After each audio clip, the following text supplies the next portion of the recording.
সুপ্রিয় শিক্ষার্থী বন্ধুরা, অ্যাসাইনমেন্ট কার্যক্রমের ধারাবাহিক টিউটোরিয়ালে তোমাদের সবাইকে স্বাগতম।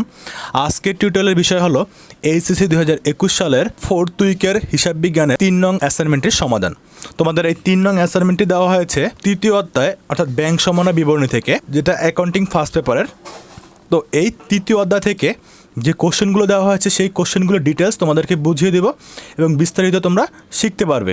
শিক্ষার্থী বন্ধুরা, আশা করি স্কিপ না করে সম্পূর্ণ ভিডিওটি দেখবে, তাহলে তোমরা সঠিক উত্তরটি লেকচার সহ ডিটেলস বুঝতে পারবে এবং এই চ্যাপ্টারটি শিখতে পারবে। তো শিক্ষার্থী বন্ধুরা, তোমরা যারা এইচএসসি 2021 মেসেঞ্জার গ্রুপে অ্যাড হতে চাও, তারা ভিডিও ডিসক্রিপশন বক্স চেক করবে, ভিডিও ডিসক্রিপশন বক্সে লিঙ্ক দেওয়া থাকবে।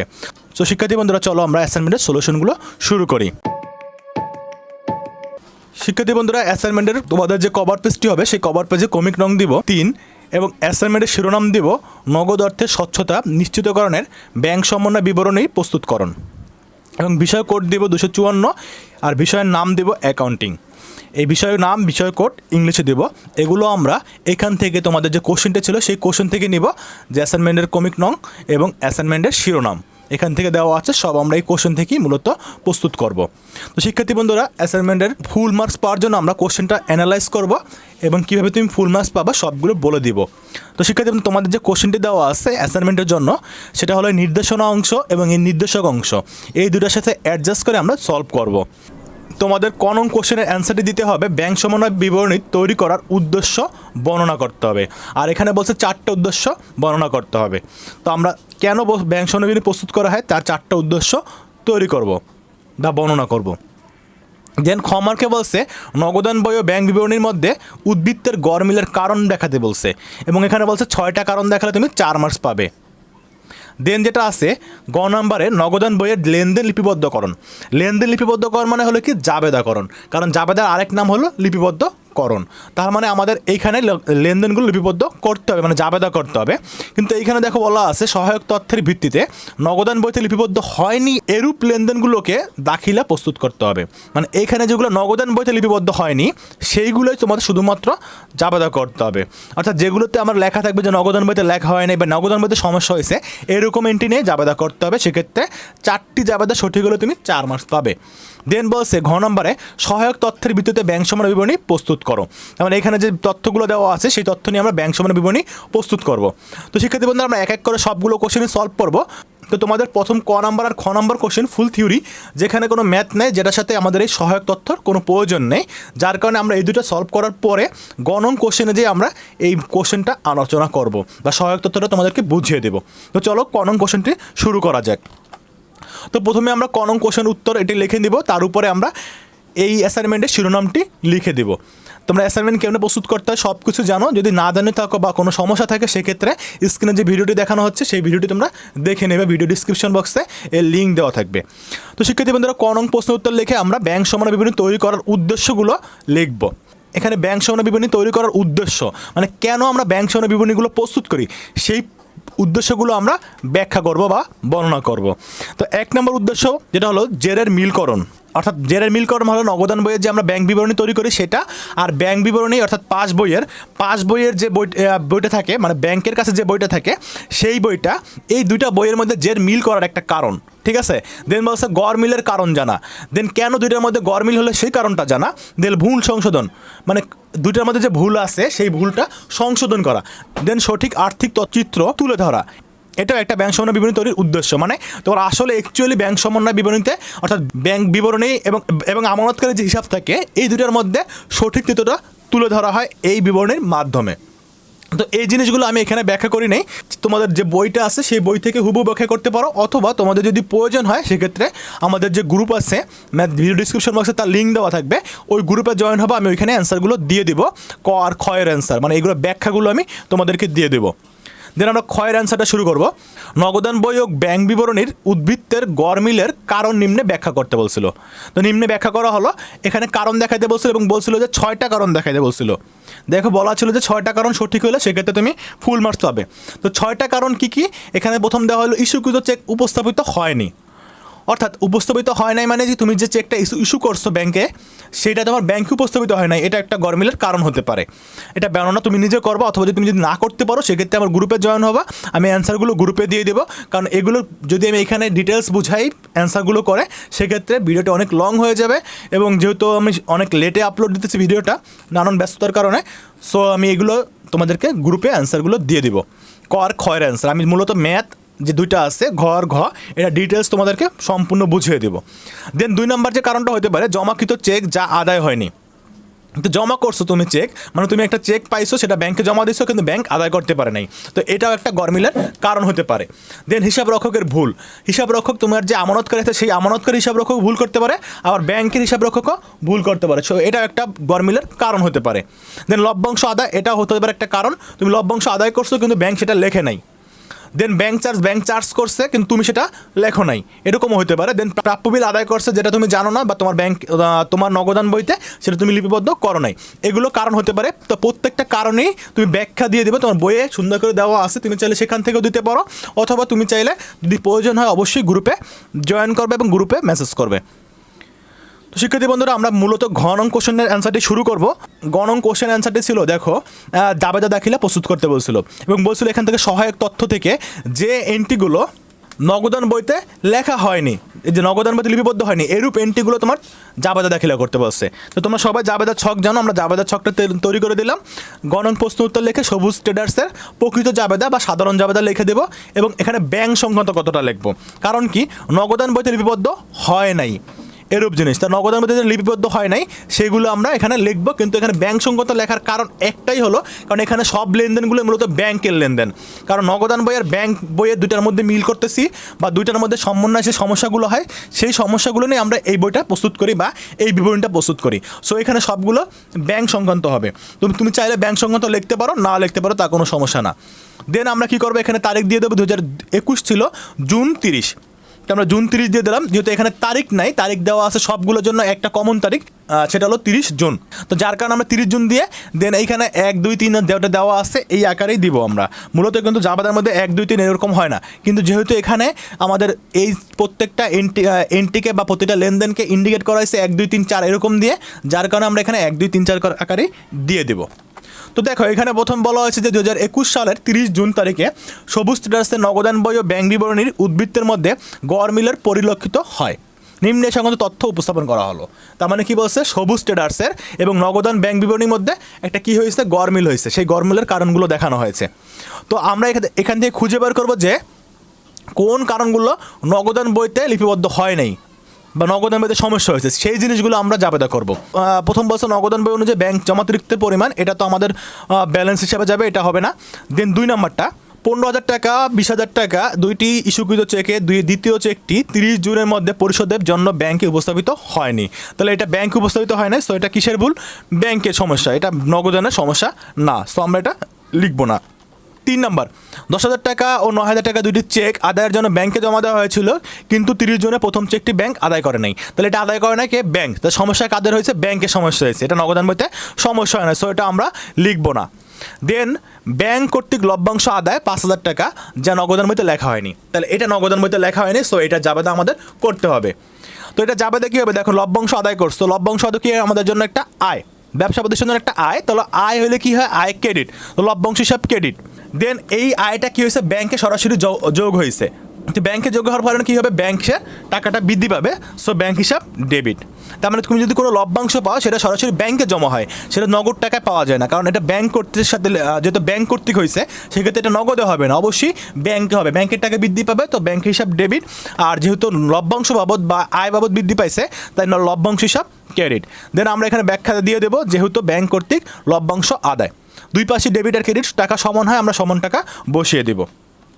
তাহলে এই ছিল 4 নম্বর সমস্যাটা, যেটা নগদান বইতে সমস্যা হয়েছিল। দেন 5 নম্বর যেটা ছিল সেটা হলো পদ হিসাবের 10,000 টাকা ব্যাংক কর্তৃক পরিশোধিত হয়েছে, যা নগদান বইতে লেখা হয়নি, তাহলে এটাও নগদান বইতে লেখা হয় নাই, সো এটা আমাদের লিখতে হবে। তো যদি পদ হিসাব মানে পাওনাদার যদি পদ হিসাবকে পরিশোধ করে সেক্ষেত্রে কী হবে, দায় হ্রাস পাবে, কারণ পদ হিসাব একটা দায় আমরা জানি ক্রেডিট, দায় হ্রাস পাইলে কী হবে, বিপরীত হবে, ডেবিট হবে, তাহলে পদ হিসাব ডেবিট। আর এটা পরিশোধ করা হয়েছে ব্যাংক থেকে, তাহলে ব্যাংকের টাকা আমার চলে গেছে, সো ব্যাংক হিসাব ক্রেডিট, তো আমরা লিখবো পদ হিসাব ডেবিট, ব্যাংক হিসাব ক্রেডিট। আর এখানে ব্যাখ্যাটা যেটা ছিল ওইটাকে আমরা একটু মডিফাই করে লিখে দিব, যেহেতু পদ হিসাবকে ব্যাংক কর্তৃক পরিশোধ। দুই পাশে আমরা সমান টাকা বসিয়ে দেব। দেন 5 নাম্বার এন্ট্রিটা শেষ। দেন 6 নাম্বার যে গরমিলেটটা ছিল সেটা হলো প্রাপ্য হিসাবের নিকট থেকে প্রাপ্ত 2000 টাকার একখানি চেক নগদান বইতে ভুলে 2বার ক্রেডিট করা হয়েছে, অথচ ব্যাংক বিবরণীতে যথারীতি ক্রেডিট করা হয়েছে। শিক্ষার্থী বন্ধুরা, এটা কিন্তু খুব একটা গুরুত্বপূর্ণ তো এখানে তোমরা একটু কনফিউজ হতে পারো, যার কারণে আমরা ডিটেলস এখানে ভালো মতন বুঝে নেই যে প্রাপ্য হিসাবের নিকট থেকে প্রাপ্ত 2000 টাকার চেক নগদান বইতে ভুলে 2বার ক্রেডিট করা হয়েছে। তা নগদান বইতে কি হবে, এটা নর্মালি ক্রেডিট হবে কি একবার, ঠিক আছে। প্রাপ্য হিসাবের যে চেকটা পাইছি সেটা নর্মালি আমরা কী করি, প্রাপ্য হিসাব ক্রেডিট করি। তো প্রাপ্য হিসাব ক্রেডিট হওয়ার কথা একবার, কিন্তু ভুলে কী করছে, 2বার ক্রেডিট করছে। অথচ ব্যাংক বিবরণীতে দেখো ক্রেডিট করা হয়েছে, অথচ ব্যাংকে কিন্তু একবার ক্রেডিট করছে। তো ব্যাংক একবার করছে আর আমরা অলরেডি আরও 2বার বাড়তি করছি। নর্মালি এটা কী হবে, ব্যাংক ডেবিট করবে, নগদান বইতে আমরা প্রাপ্য হিসাবকে ক্রেডিট করব, কিন্তু ব্যাংক তো তার উল্টোটা করবে। ব্যাংক করবে এটা কি, ব্যাংকের জন্য, নিজের জন্য চিন্তা করবে। ব্যাংক যখন নিজে চিন্তা করবে, মানে নিজের জন্য চিন্তা করবে, তখন সেটা লিখবে প্রাপ্য হিসাব ডেবিট আর ব্যাংক হিসাব ক্রেডিট। আর আমরা করবো এটার ব্যাংক হিসাব ডেবিট, প্রাপ্য হিসাব ক্রেডিট। তো ব্যাংক যেহেতু ক্রেডিট করে ফেলছে, তার মানে অলরেডি একবার ব্যাংক এটা ক্রেডিট করে ফেলছে, আর আমরা কী করছি, 2বার করছি। তাহলে আমরা ভুলটা করবার হলো 3বার হলো টোটাল। তাহলে 3বার হলে কত হবে, 2000কে 3 দিয়ে গুণ করবো আমরা, তাহলে 6000 হবে। আশা করি বুঝতে পেরেছ। তাহলে আমরা এখানে লিখবো যে প্রাপ্য হিসাবের নিকট হতে নগদান বই 2বার ডেবিট করা হয়েছে। তা নগদান বই 2বার ডেবিট করছে আর অলরেডি ব্যাংক বই একবার ক্রেডিট করছে, কারণ নগদান বই ডেবিট করলে ব্যাংক ক্রেডিট হওয়ার কথা। তাহলে ব্যাংক যদি ডেবিট ক্রেডিট করছে একবার, তাহলে যার কারণে একবার 2000 টাকা, আর নগদান বই 2বার ক্রেডিট করছে, তা নগদান বইতে 2000 মানে 2000 ডাবল করতে হবে, ডাবল করলে হবে 4000। টোটাল কতবার হয়েছে ভুল, 6000 টাকা। তাহলে আমরা লাগবে ব্যাংক হিসাব ডেবিট এবং প্রাপ্য হিসাব ক্রেডিট 6000 টাকা। আশা করি বুঝতে পেরেছো এটা। দেন যদি কোশ্চেন থাকে অবশ্যই কমেন্ট বক্সে জানিয়ে দেবে, আমরা গ্রুপে এটা নিয়ে বিশাল আলোচনা করবো যদি কোনো সমস্যা থাকে। দেন 7 নাম্বার, যেহেতু শিক্ষার্থীরা এটা আমি অনেক লেটে আপলোড দিচ্ছি, যার কারণে আমি এটা কিন্তু সব অ্যান্সারগুলো দিই নাই, বিশেষ করে ক আর খয়ের অ্যান্সারটা বিস্তারিত আলোচনা করি নাই, যেটা আমি গ্রুপে দেবো বলছিলাম। তো তোমরা যাদের প্রয়োজন অবশ্যই গ্রুপে কমেন্টস করবে। দেন 7 নাম্বার এন্ট্রিটা, ব্যাংক জমাতিরিক্ত সুদ 5000 টাকা নগদান বইতে লেখা হয়নি। তাহলে ব্যাংক জমাতিরিক্ত সুদ নগদান বইতে লেখা হয়নি, তার মানে আমাদের নগদান বইতে লিখতে হবে।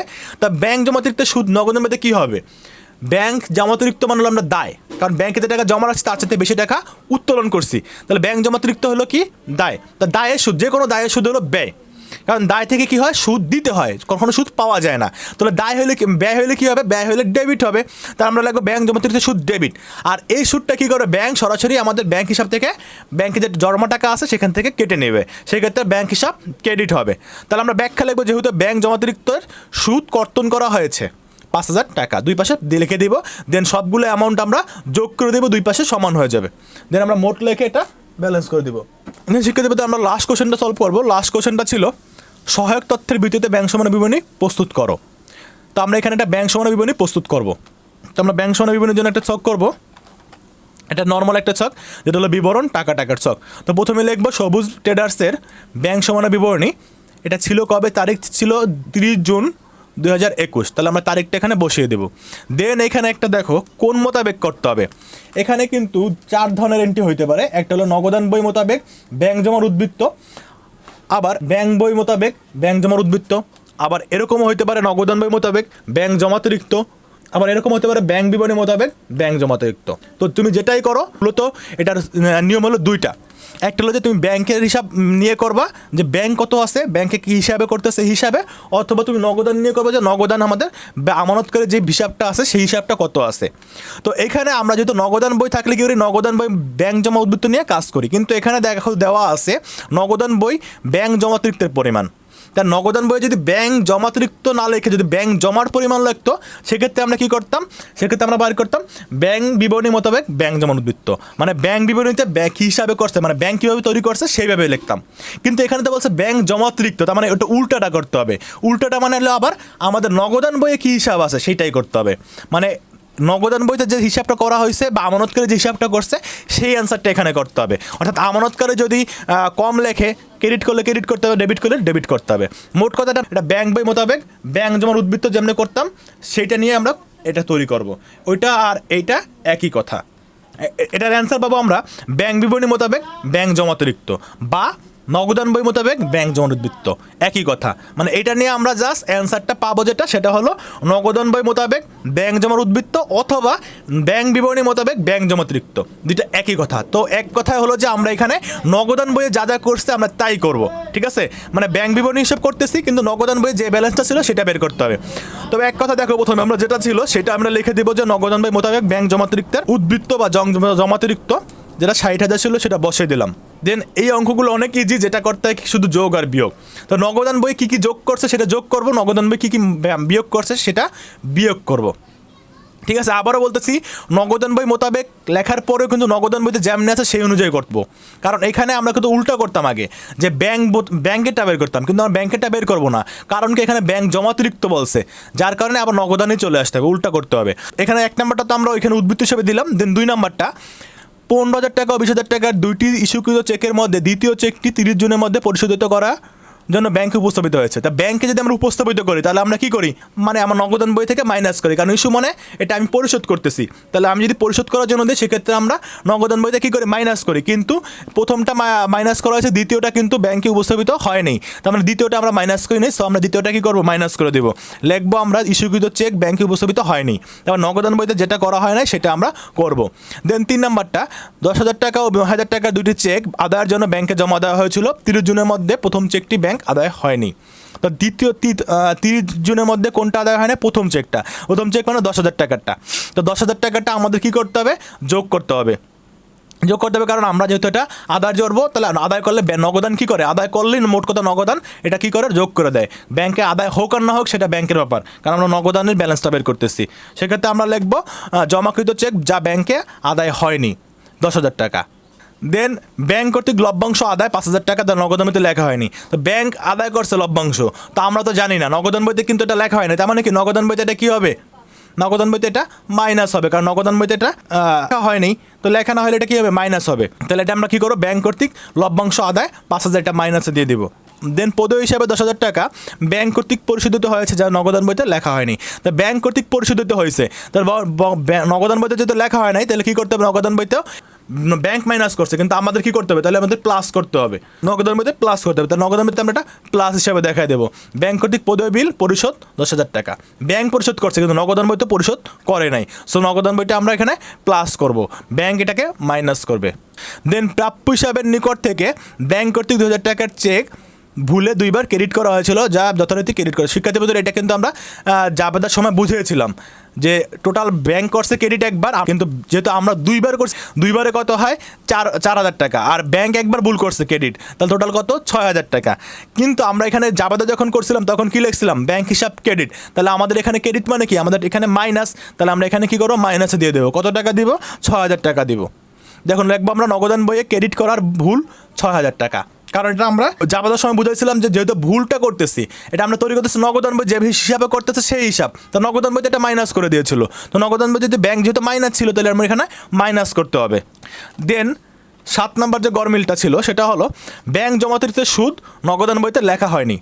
তো ব্যাংক জমাতিরিক্তের সুদ নগদান বইতে লেখা হয়নি, জমাতিরিক্তের সুদ নগদান বইতে লেখা হয় না দেখে আমাদের এটা কী করতে হবে, প্লাস করতে হবে, কারণ নগদান বইতে লেখা হয় না তাহলে লিখতে হবে, নগদান বইতে যেহেতু লেখা হয় নাই তাহলে এটা লিখতে হবে, মানে হলো যে ব্যাংক বইতে যেহেতু এটা মাইনাস করছে, মাইনাস করলে আমাদের কী করতে হবে, প্লাস করতে হবে।